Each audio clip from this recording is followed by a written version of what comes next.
Hey! Je sais que dans la dernière vidéo, je t'ai dit que j'étais au pair aux États-Unis, je suis au pair dans l'état de New York. Mais être au pair, qu'est-ce que ça veut dire? Dans cette vidéo, je vais t'expliquer effectivement le programme au pair, ce que c'est d'être au pair dans les grandes lignes, les agences par lesquelles tu vas devoir passer pour devenir au pair, et les conditions.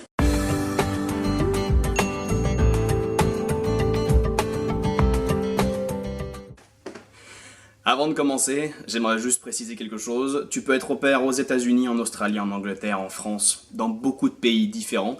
Et ce qui va se passer, c'est que les organismes, les conditions changent beaucoup selon les pays. Je vais aussi te parler de différentes agences. J'aimerais juste préciser ici que même si j'essaie d'être le plus neutre possible, le plus objectif et le plus général possible dans tout ce que je te dis, qu'il est évident que d'une agence à l'autre et que d'un pays à l'autre, beaucoup de choses changent. C'est pour ça que dans la majorité de ces vidéos, on va parler exclusivement d'être au pair aux États-Unis, et mon expérience personnelle est avec Cultural Care. Tout d'abord, être au pair, qu'est-ce que c'est? Avant d'être au pair, c'est un programme, le programme au pair. Globalement, dans les grandes lignes, c'est un échange culturel. C'est la chose la plus importante qu'il faut retenir, l'échange culturel. Vous partez vivre dans une famille, dans un pays étranger, dans une langue étrangère, et vous vous occupez de leurs enfants. S'occuper d'enfants, ça peut être beaucoup de choses, en fonction de la famille dans laquelle vous êtes, des besoins qu'ils ont et de ce qu'ils attendent de vous. Certaines au pair s'occupent d'enfants qui sont en très bas âge, de nouveau-nés jusqu'à 2, 3, 4 ans qui vont pas encore à l'école. D'autres au pair s'occupent d'enfants qui ont déjà 12, 13, 14, 15 ans pour certains. Et puis bien sûr, les au pairs comme moi, qui s'occupent d'enfants qui ont 5, 8 et 10 ans. Toutes les familles attendent des choses différentes de leurs au pairs, et pourtant tout est extrêmement similaire.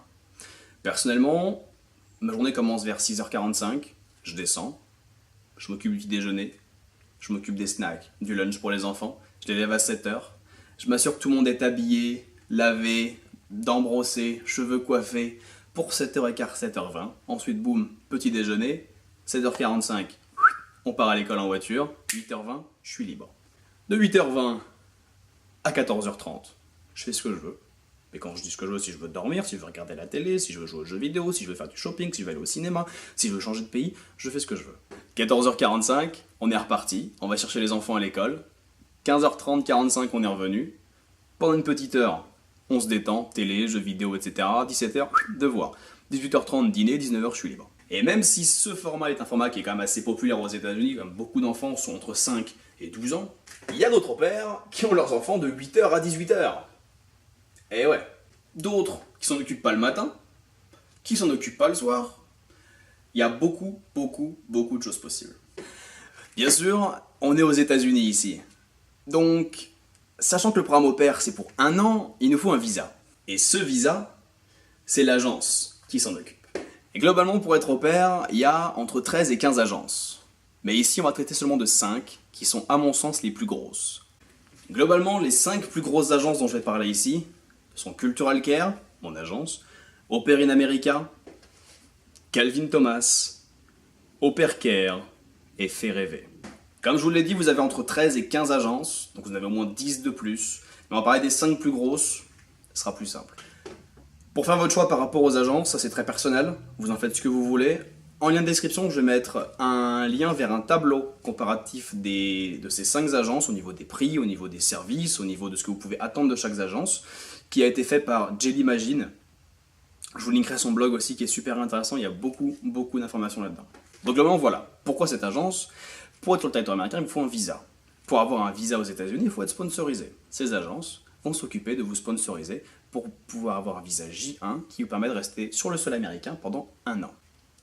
Cette agence fait aussi le lien entre vous et la famille et est votre roue de secours entre guillemets si jamais ça se passe mal aux États-Unis.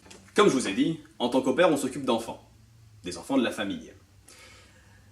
Mais qu'est-ce qu'on fait d'autre? Je veux dire, quels sont les autres avantages? Je veux dire, parce que si c'est juste pour venir dans une famille et s'occuper d'enfants toute la journée, je veux dire, autant rester chez soi. Justement, non. Vous êtes nourri, logé, blanchi. La famille a obligation de vous donner une chambre à vous, donc vous aurez votre propre chambre.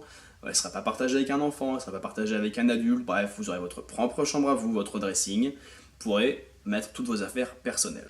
À côté de ça, vous êtes payé 195,75 $ par semaine.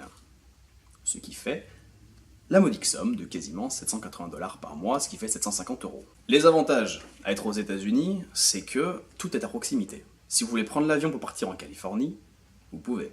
Vous êtes en Californie, vous voulez aller à New York pour 2-3 jours, vous pouvez y aller. Vous pouvez partir faire du ski au Canada, vous pouvez partir à la plage en Californie, vous pouvez partir à la randonnée dans le Colorado. Il y a énormément de possibilités. En tant qu'au pair, on a 1 jour et demi par semaine de libre obligatoire, un week-end complet par mois, de vendredi soir à lundi matin, ainsi que 2 semaines de congés payés. Jeff, c'est incroyable, tu pars aux États-Unis comme ça, t'es payé 200 $, t'es payé 800 $ d'argent de poche, tu peux voyager, t'as juste à t'occuper des enfants, c'est où qu'on signe? Attends, parce que ce que tu sais pas encore, c'est qu'il y a des conditions pour rentrer dans le programme au pair. Les conditions sont, il faut avoir entre 18 et 26 ans. Il faut que je vérifie, mais je crois que pour Calvin Thomas, il faut avoir 19 ans. À vérifier. Avoir le permis de conduire, ce qui est extrêmement important ici. Ne pas fumer, ne pas être marié, pouvoir partir au minimum 1 an. Le programme aux États-Unis se fait minimum 1 an. Je sais qu'en Australie, on peut partir plus ou moins le temps qu'on veut, mais ici aux États-Unis, c'est 1 an minimum. Et avoir 200 heures justifiées de garde d'enfants. La garde d'enfants, qu'est-ce que c'est? Si tu as travaillé dans un collège, dans un établissement avec des enfants, une crèche, une maternelle, un centre de loisirs, c'est des heures justifiées de garde d'enfants. Tu as fait du babysitting avec tes voisins, avec des amis, c'est de la garde d'enfants. Tu as fait toute activité sportive ou quelconque avec des enfants, c'est de la garde d'enfants. Et juste une chose, tout ce qui est en rapport avec ta famille, tes cousins, ta sœur, ton petit frère, ça ne compte pas. Ce ne sont pas des références valables, il faut que ce soit hors famille. Si jamais tu remplis toutes les conditions, que tu as trouvé une agence qui te plaît, et que le programme au pair est quelque chose qui toi t'intéresse, alors fonce. Cette vidéo va toucher à sa fin. Je te remercie d'être encore là, je te remercie de me suivre jusqu'ici. Pour les prochaines vidéos, on va traiter effectivement des agences beaucoup plus en détail, de l'obtention du visa, de la démarche pour entrer dans l'agence. Parce qu'on rentre pas dans une agence comme ça pour demander un visa et pour partir aux États-Unis, c'est une démarche quand même assez longue, qui demande beaucoup d'investissement et beaucoup de travail.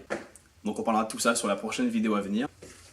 Les prochaines vidéos vont traiter donc des démarches administratives par rapport aux agences, de la vidéo à fournir sur le dossier, de la recherche de famille, bref, il y a un paquet de choses qui arrivent, il y a encore beaucoup de choses qui arrivent.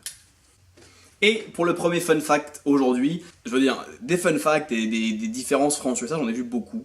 Donc il y a beaucoup de choses qui m'ont pas spécialement choqué ici aux États-Unis, parce que j'étais déjà au courant. Mais une chose que j'étais pas au courant, une chose dont je n'ai absolument pas conscience, le deuxième jour que j'étais ici, que j'emmenais mes gosses à l'école, donc il y avait le bus jaune, tu sais, vous savez, il y a les bus jaunes ici aux États-Unis qui emmènent les enfants à l'école. Et donc ce bus était à l'arrêt, avec des petites lumières rouges au-dessus, donc il était à l'arrêt en train de prendre des enfants dans le bus. Le bus était sur la voie d'en face, c'est-à-dire j'allais dans un sens, il était dans l'autre sens. Donc je continue à avancer. Et d'un coup, ce bus me klaxonne. Et mes kids qui font « Mais qu'est-ce que tu fais ?»